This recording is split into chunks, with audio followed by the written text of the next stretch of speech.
Hello everyone, Arvind Rajamani again from Sydney. And continuing on some of the topics for COVID-19 in ICU, I'm just going to do an in-depth reading of this brilliant review article. And if you haven't read this, then go and read this. It's just beautiful. It looks like from the this is current un, until April 7, 2021, perhaps. Okay, so that's when they have finalized, they have revised, they've made the last revision. So any new developments after April 7, 2021, you'll have to update your knowledge. Okay, this is an absolutely brilliant article. Okay, what they do is they've gone into the management of COVID, in the ICU management of COVID, uh, since from the beginning till April 2021. And I'm going to be doing, and I'm going to go through each section and summarize what they're saying. Okay. The first thing is about the infective nature and transmission. Because COVID-19, the moment you say COVID-19 for healthcare staff, what you're worried about is infections for healthcare staff because of transmission of the virus. Okay, so there are a few reassuring things in this paragraph. Number one, what they've said is that the viral RNA, okay, the viral RNA can be detected for something like 17 days or maybe even 83 days. Okay, so that's a very long time that the viral RNA can be detected in the respiratory samples of patients, which means that staff are potentially going to be exposed to this virus for such a long time. However, what they've also said is that the live virus, okay, the live virus here has not been cultured in any study beyond day 9 of symptoms, which means that reassuringly for us, the maximal infectivity is likely to be in the first week of symptom onset, and after that it tapers off, which means that in a number of patients, once they cross the first week of this, about 10 days or so, the risk that they pose an ongoing infection risk to the ICU staff is low. Okay, that does not mean, I'm not saying that you can relax and take off your PPE. What I am saying is keep your PPE on, all barrier precautions, okay, everything, but don't panic. Okay, the actual risk that you will get infected if you have full barrier precautions is actually low. And if you see the evidence, the experience from the beginning of the pandemic, it was when PPE was not understood and PPE practices were not good enough. Okay, then what is the actual infective? So how does the virus actually get from the patient to us? It is by the respiratory transmission, and as we know, droplets are more than 5 micron size and aerosols are smaller than 5 microns. Okay, and aerosols are the problem because they remain suspended in the air. Okay, and what we can do is this is what really is an aerosolizing thing. So if you have forced exhalation of air from a patient, so if a patient with a high viral load coughs and you are there at close proximity for a very long time, then you are likely to be exposed to this virus. Okay, but if you have a full high level barrier precaution, so if you have PPE, N95 mask, and if you have a negative pressure room, you should be safe. Okay, so therefore this combination is extremely important even in patients with a very high viral load in the beginning of their infection. As the patient starts to lose the viral load, reduce the viral load with time, then that infection reduces. The other important thing is if a patient gets intubated, once again the risk is low. Okay, so you have to be really careful in So in adhering to full barrier precautions and clinical practice guidelines, just make sure that you adhere to these, your local policies. And if you don't have a local policy, there are so many policies, PP, the practice, infection control guidelines available. Okay, WHO or ANZICS, the Australian New Zealand Intensive Care Society has come out with some clinical practice guidelines for COVID transmissibility and protection. They are brilliant. Then, okay, so these are the ANZICS guidelines, and this is the website here. If you just go to Bing or Google and just search ANZICS COVID-19 guidelines, you should be able to get it. And currently, we are in version 3, which was updated sometime last year, and it is an absolutely brilliantly written document. Okay, right. Now going back to the review article on ICU management of COVID again. Okay, now the role of respiratory assist devices. So things what could be done for assisting for hypoxemia, for managing a patient with hypoxemia, etc. Okay, early on in the pandemic, especially from the Chinese experience, people with COVID, anyone requiring more than 5 or 6 liters of oxygen, they were intubated early. And because people were just completely paranoid about the aerosolization and the risk to themselves, which was completely understandable. At that time, we did not know the disease. Second, people's PP practice was not great. Okay, and we did that ourselves. In the early stages of the pandemic, our group published 3 studies, surveys on the use of personal protective equipment. So the first survey that we did was from 6 countries in Asia Pacific, and we actually showed that it wasn't there were significant deficiencies and a lot of suboptimal PP preparedness. Now, however, and that was, and specifically between that survey and then we did a follow-up survey literally about a few weeks after that in India, and we found that in that 2 or 3 week period in India, practice had started improving. Okay, and reassuringly, we did a bigger follow-up survey after that, which a few months after the first survey that we published, and that actually did show that overall everything, the perception of healthcare worker safety, everything had improved between the 2 survey periods, which means that over time there had been a significant awareness of PPE and how to use it, etc. So therefore, the early sentiment of COVID-19 early on in the pandemic, it was about panic and fear. That was now replaced by, I guess, it became a familiar beast, and familiarity breeds contempt, as they say. I hope we never become contemptuous of this virus, because it's a very formidable enemy. But we don't have to panic and be afraid and lose our head. Okay, so after that initial experience, the role of respiratory assist devices, so early intubation just for infection control was not warranted. And now we are saying just treat it very similar to non-COVID ARDS. Okay, and what are the various things that we normally do for non-COVID ARDS? We give oxygen. Okay, so we give oxygen for patients with hypoxemia, and if that doesn't work, so we give low flow oxygen, then we give high flow oxygen.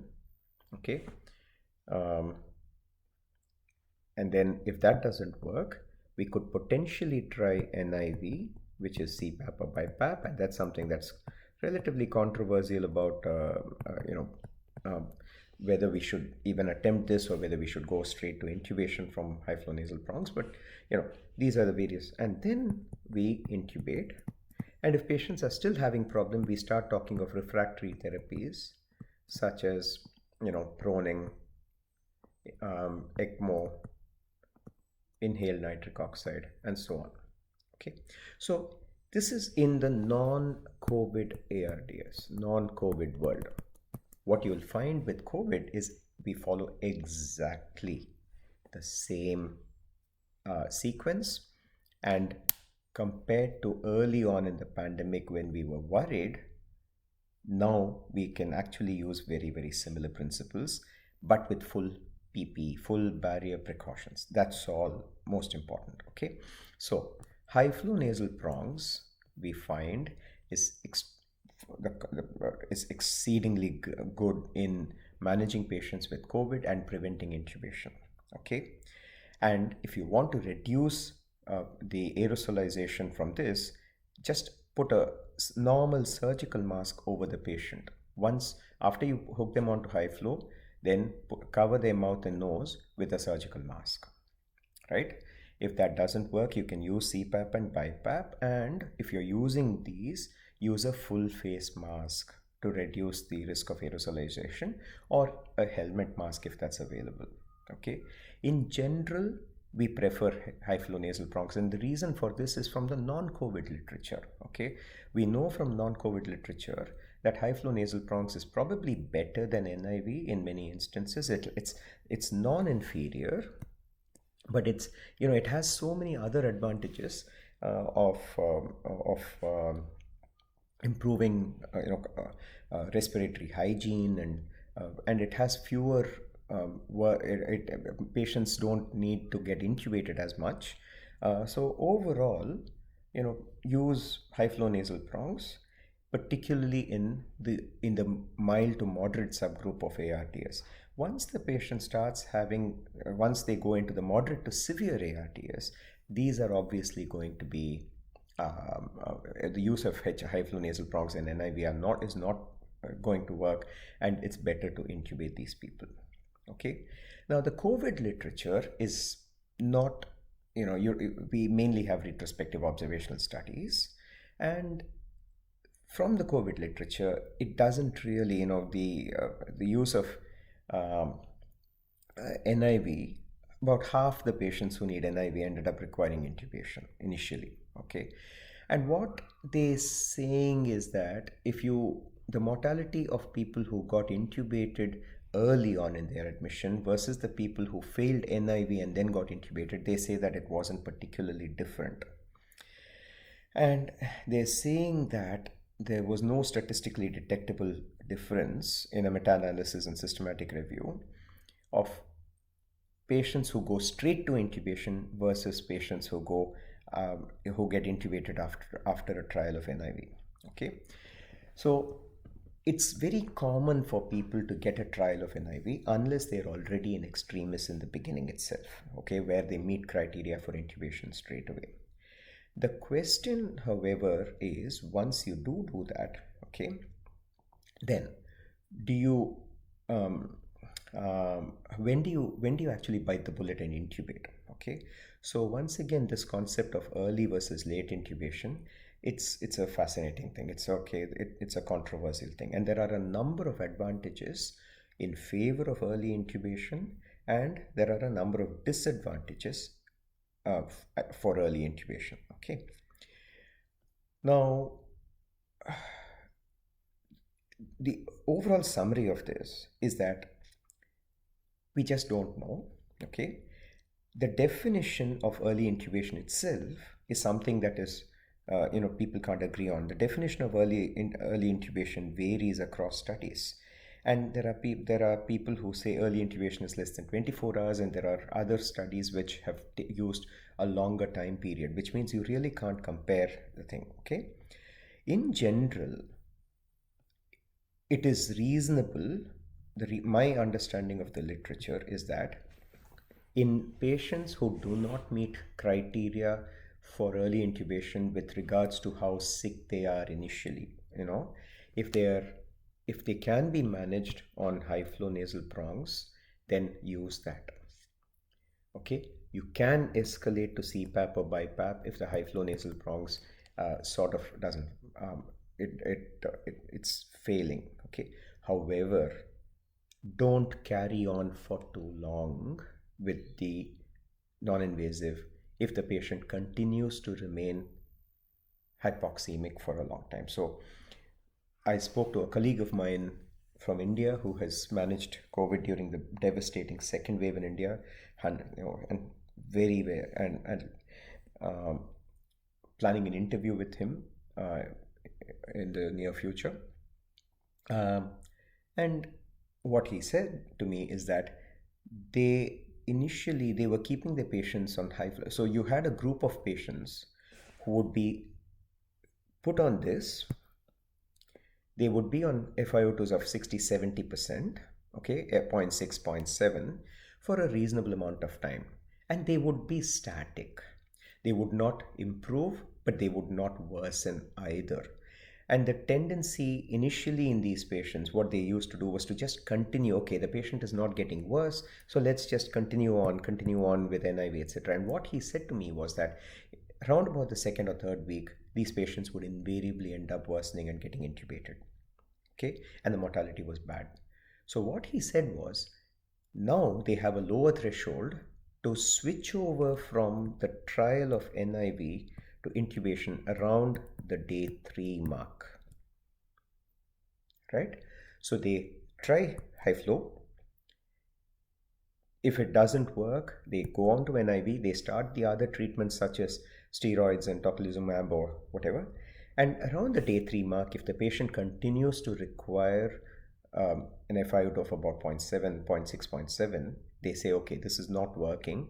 Let's go on to early intubation, because if we delay the intubation, patients end up dying. And that makes sense to me, because that's a very, very similar kind of experience that we have from the non-COVID ARDS, hypoxemic respiratory failure experience.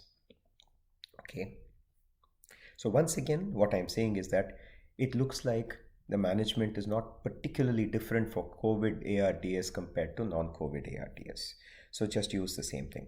Now this concept, now the proponents of early intubation, so in favor of early intubation, they talk about this thing called patient self-inflicted lung injury. Okay, and this is a relatively new concept. So what they are saying is that you have these patients who are non-intubated, they are critically ill, they have a very high hypoxic respiratory drive. Okay, so they end up taking these huge tidal volumes, okay, because of the hypoxia. So because of hypoxia from COVID, hypoxemia from COVID, they take the huge tidal volumes. That then results in, more than 10 mils per kilogram, and that will result in alveolar hyperdistension. Okay, alveolar distension. So that's very similar to the ventilator induced lung injury in patients who are mechanically ventilated with ARDS. And because of this, okay, they are saying because of this, it then results in volute trauma, and patients will end up worsening. And therefore they say, to avoid the self-inflicted lung injury, okay, you intubate early and get rid of this. This does not make sense to me. Okay, this just does not make sense to me. And the reason it doesn't make sense to me is because in the non-COVID ARDS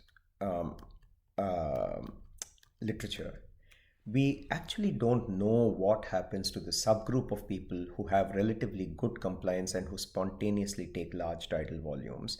And it is controversial about whether or not by controlling their ventilation, you can reduce and forcibly putting lung protective ventilation, you actually improve outcomes. We don't know, because on the other side of the coin, you have the disadvantages of early intubation. You have all the risks that you have, delirium, hemodynamic instability, increased risk of infection. You don't immobilize. You have neuromuscular blockade induced ICU acquired weakness. So many things. So I think I'm personally more comfortable with this approach that my colleague in India has told me, which is, you try this, you try the high flow nasal bronchial, you try the conservative management, the non-intubation management. Wait for about 3 or 4 days. If the patient gets better, you will know, and that means it's working. But if the patient does not get better, or if the patient actually deteriorates, in the meantime, then you go ahead and intubate. Okay. So next. Now, nebulization of medications. Okay. Once again, this is a very controversial thing. Okay. Nebulization can theoretically increase. So nebulization can increase the aerosol generation. Okay. So therefore, the Australian Council said don't nebulize. Whereas the British Council said nebulize. Why? Because if you think about it, the aerosols are not virus. They are not virus. The aerosols are coming from the machine. So the aerosol is actually the drug aerosol. It's your salbutamol or whatever it is. So unless the aerosol actually, unless the tubing or something gets contaminated, or the aerosol chamber gets contaminated with the virus, the aerosol itself is not a viral aerosol, and therefore it should not present any extra risk. So that's the, I think that's in favor of saying, don't worry, you can nebulize. Okay. But on the other hand, how can you know that the virus has not contaminated the chamber when it's been sitting there in the chamber with the patient? So it's something that we just don't know. So in general, we try and avoid aerosolization practically. Okay, pragmatically try and avoid it, because we do have other things like inhalers. Okay, so however, if you do want to use something like inhale prostacyclin or something through an ultrasound nebulizer, I think it should be okay, provided once again you have full barrier precautions and good PPE practice. Okay, so once again, this is controversial. I'm going to leave it there, and you can decide what to do based on what is comfortable. If you have better evidence out there, you can leave it in the comment section. If you are using any of these nebulizers or inhalers, make sure that you have a viral filter attached to the circuits, the nebulizer circuit or the ventilator. Bronchoscopy. Now, initially, in the beginning of the pandemic, people said don't do bronchoscopy because it's obviously you are breaking the circuit, you are resulting in it, the positive pressure ventilation, or even if it's the patient can cough if the patient is not intubated, and if the patient is intubated, you're actually breaking the circuit. But then as with time, we know that there are studies which have demonstrated that bronchoscopy can be safely done, so people have done bronchoscopies. The thing in general, if you have good humidification, okay, so the indications for bronchoscopy have mainly been because you don't practice good humidification practices, and therefore you end up having problems with the airway. Sputum production should not be a particularly big issue in viral pneumonitis and COVID pneumonitis, and if you have good humidification, you should be able to prevent it. You'll have very few indications for bronchoscopy, and if you do need to do it, then you can do it safely. Try and use single-use flexible bronchoscopes if you have that available. Okay. So therefore, in general, bronchoscopy has not been shown to worsen transmission, increase transmission.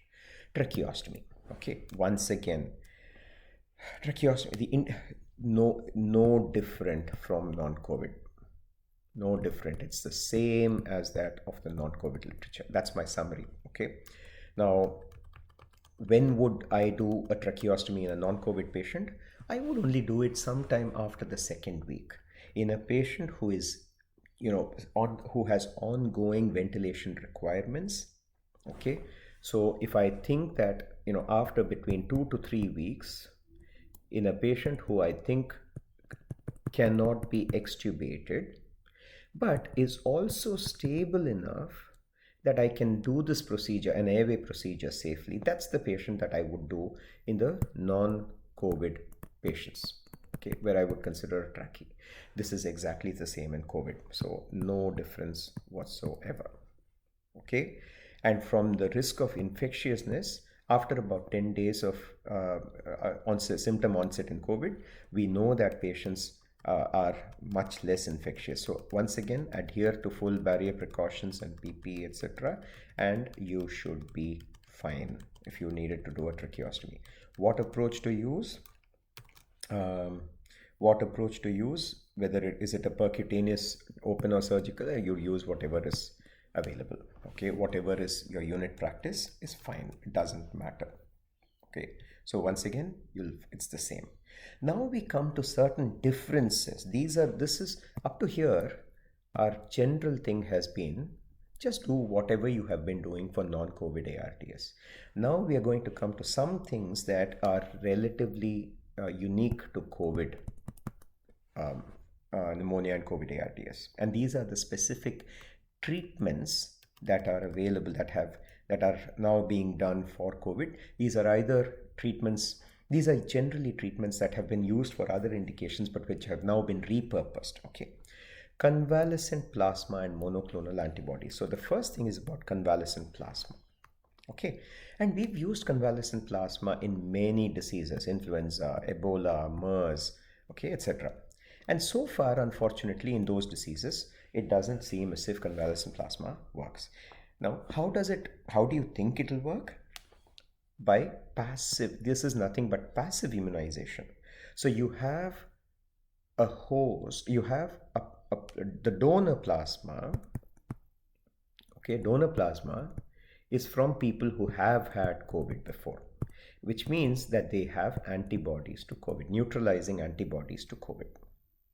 Okay, if you give these neutralizing antibodies to a patient who does not have these neutralizing antibodies, potentially it can stop the virus from interiorizing. So this is how the virus gets in and attaches and actually gets into our respiratory, into our cells. Okay, the internalization of COVID happens by this complicated mechanism. You have the angiotensin converting enzyme, you have the ACE2 receptors, which are present in the respiratory and GIT. Okay, and what plasma does is this antibody in either the plasma or any of these monoclonal antibodies, what it does is it goes and so what these do is that these things here, so they halt the virus from multiplying and essentially getting a foothold in the host. They interfere with the receptor attachment. Okay, they inhibit wall fusion after attachment, and they prevent the uncoating of the virus. So this is how the donor plasma works, or the antibodies, either the convalescent plasma or the monoclonal antibody. This is how they work. Okay, what is the problem? The studies have been inconsistent. And why have the studies been inconsistent? The reason is because of for two reasons. One, anything that has a donor plasma, how do you don't know the titer of the antibody in that donor. You have patients with COVID who have survived now, okay, and if they're donating their plasma, they may have a high titer, and the definition of high titer is somewhere here. If you can just look at it here, okay. The definition of the high titer, a neutralizing antibody titer of more than 250. Okay, there are some donors who have a high titer of this, and there are other donors that have a low titer.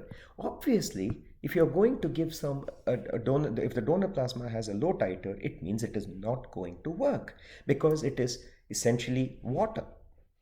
Okay, it is not. It is just you're giving fresh frozen plasma. You're not giving anything. So that's one problem. What is the second problem? Okay, when you're devising a study, okay. Now, when do you think conceptually a COVID patient will benefit from a donor plasma with a high titer of neutralizing antibodies? In the beginning, so if a patient gets infected, okay, a patient gets infected with COVID, in the early on in their illness, they are not producing their own neutralizing antibodies, which means that they have a very low titer of neutralizing antibodies in their own blood. Okay, this is when they are vulnerable. When they have a low titer of neutralizing antibodies, if you now give transfused donor plasma, which has a high titer of neutralizing antibodies, potentially these patients could benefit. Okay? If you miss the boat here, and if you don't give the donor plasma at this stage, and you wait for say a week or so, and the patient themselves will have their own titer of neutralizing antibodies. Now, if you go and give a donor plasma, clearly you're not really adding anything for that patient. Okay, so that has been the problem with the research studies. The research studies in the beginning have been with a mixture of variable titer of donor plasma, number one, and secondly, it has been given at varying time points in the patient. Okay, and what that does is, unfortunately, it has resulted in this conflicting literature. Okay, the studies have been inconsistent. But you know what? I believe in the biggest study of all, which is Donald Trump, I'm told, was treated with donor plasma, and you know how fast he went to hospital, and he is good now. So that means donor plasma must work. Okay, well, I'm not joking actually. If you think about it, therefore, even the FDA has said, initially it had emergency authorization for plasma, but now it just says use high titer donor plasma, convalescent plasma, okay, and use it only early in the disease. So if you use this, there may still be a role. Okay, now the recovery trial tried to implement this.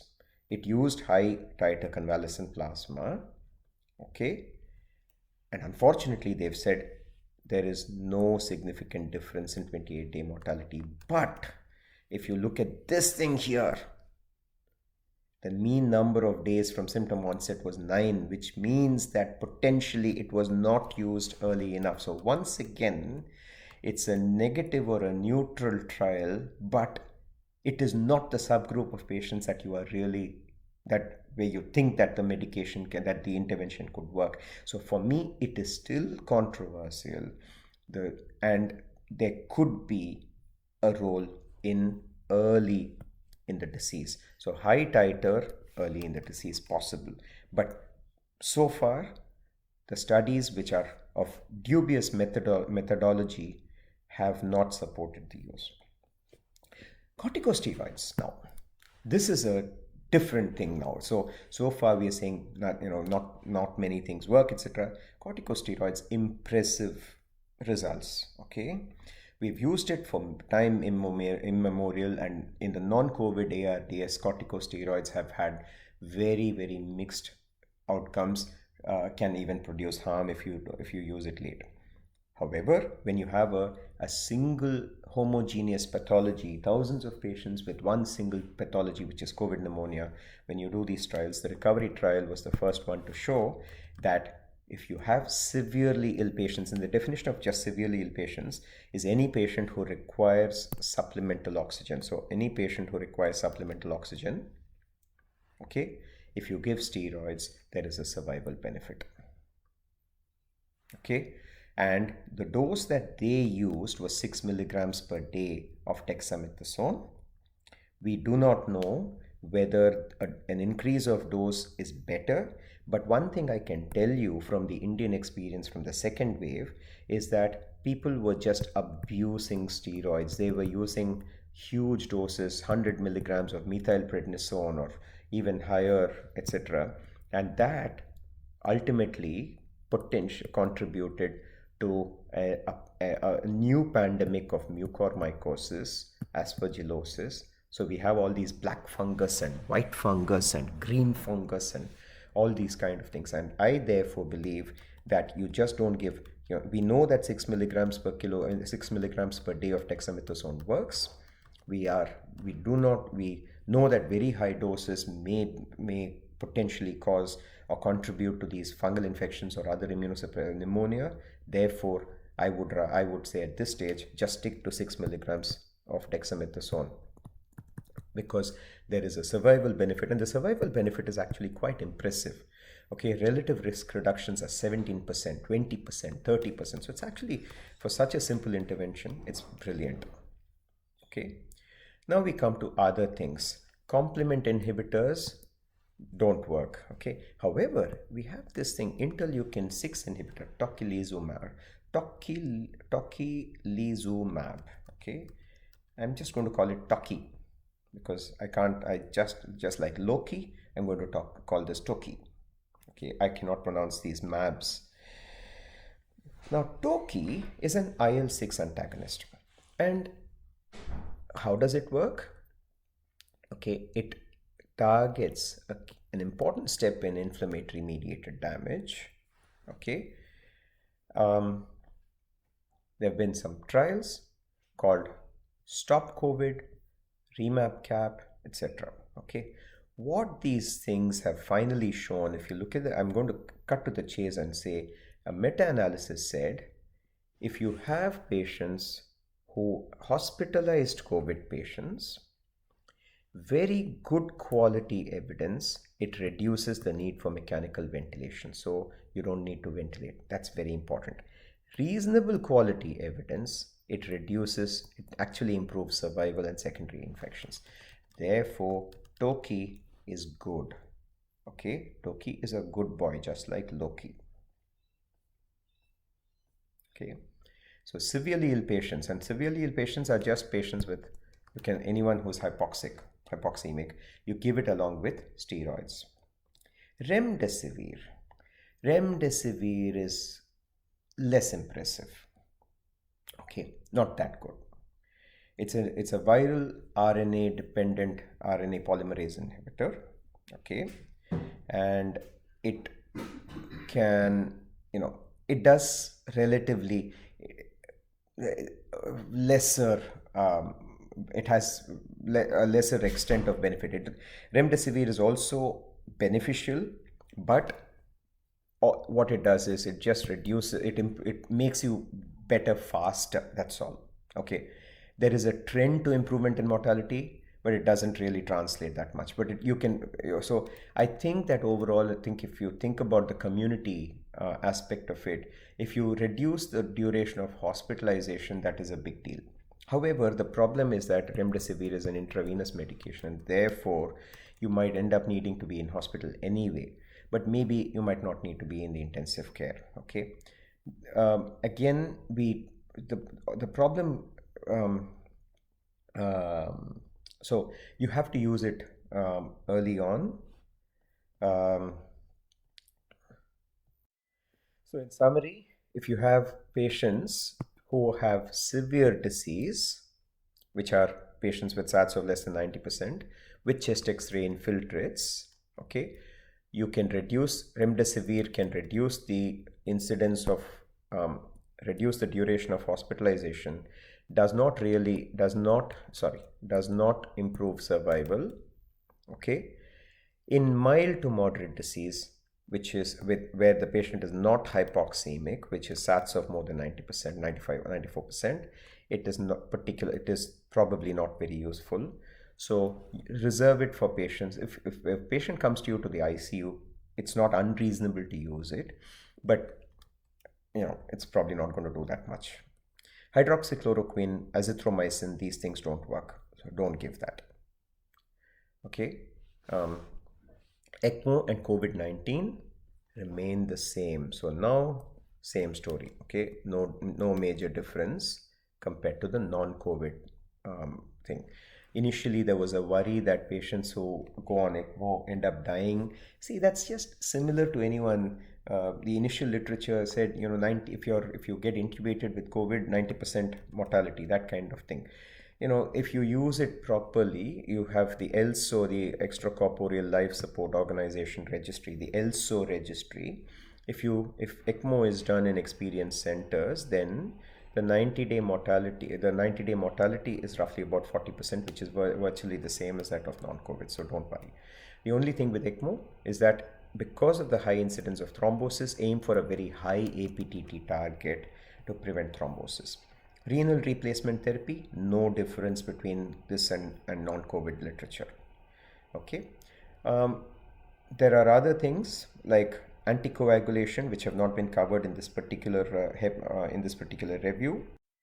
So with therapeutic anticoagulation with heparin, this is something that we know that it's very attractive. We know that COVID is a very pro-inflammatory and pro-thrombotic disease, and a lot of patients end up developing blood clots and pulmonary embolism, etc. Okay, so the these investigators, they did a trial of therapeutic anticoagulation with heparin in non-critically ill patients with COVID-19, which is non-ICU patients, so defined as the absence of critical care level organ support. And the primary endpoint was this, which is just days free of organ support, and in hospital death, etc. And they found that it actually worked. Okay, they found that you had a good chance of survival to hospital discharged, fewer complications, respiratory complications or shock, etc. Therefore, in the non-critically ill patients, if you therapeutically anticoagulate with heparin, it's good. However, when you take that to the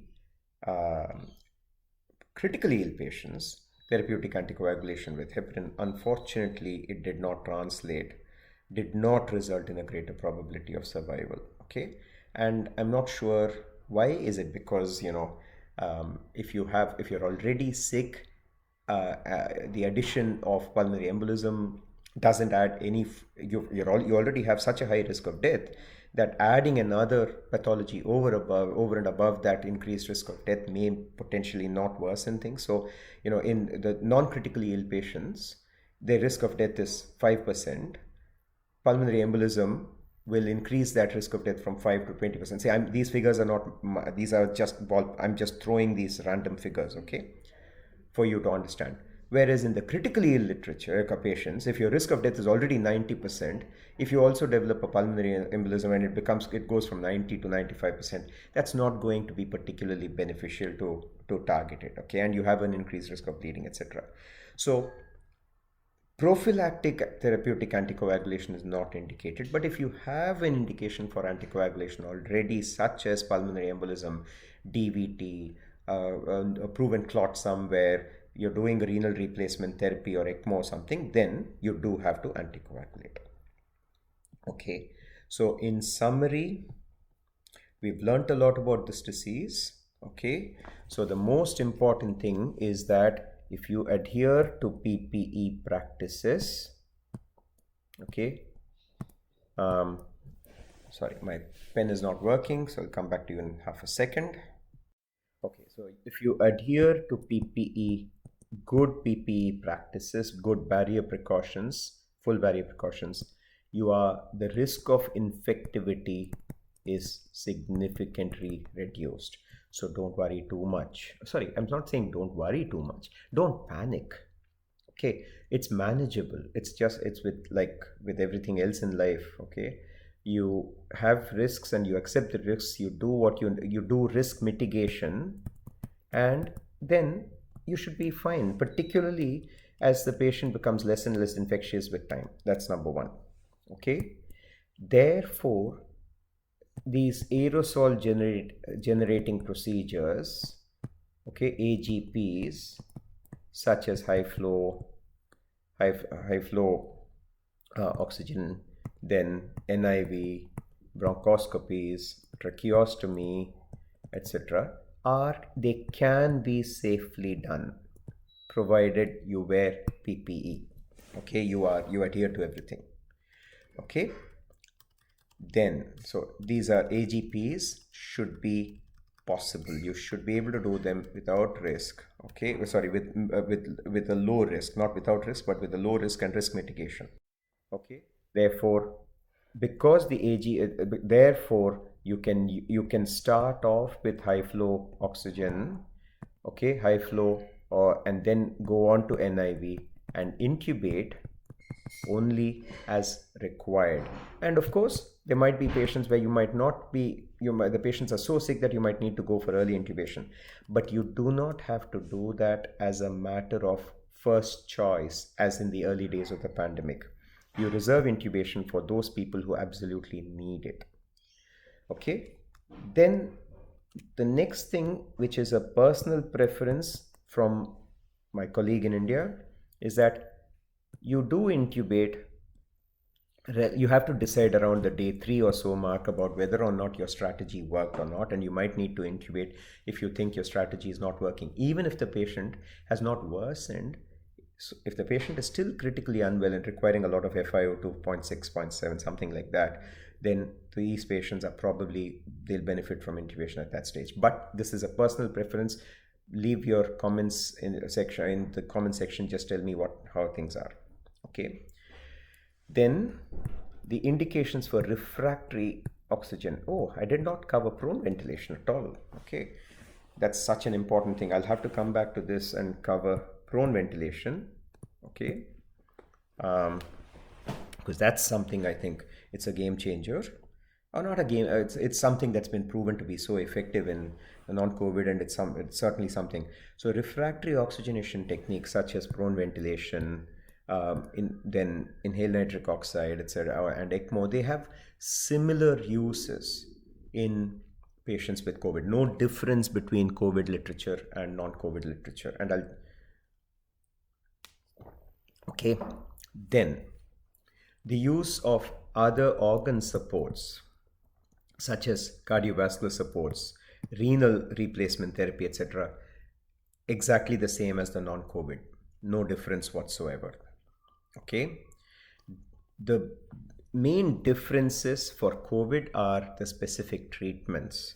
And the treatments that seem to work so far are glucocorticoids at low, medium doses, not the really high ones. Okay. Secondly, tocilizumab. Okay. Anticoagulation, therapeutic anticoagulation, prophylactic therapeutic anticoagulation in the non-critically ill, but not in the critically ill.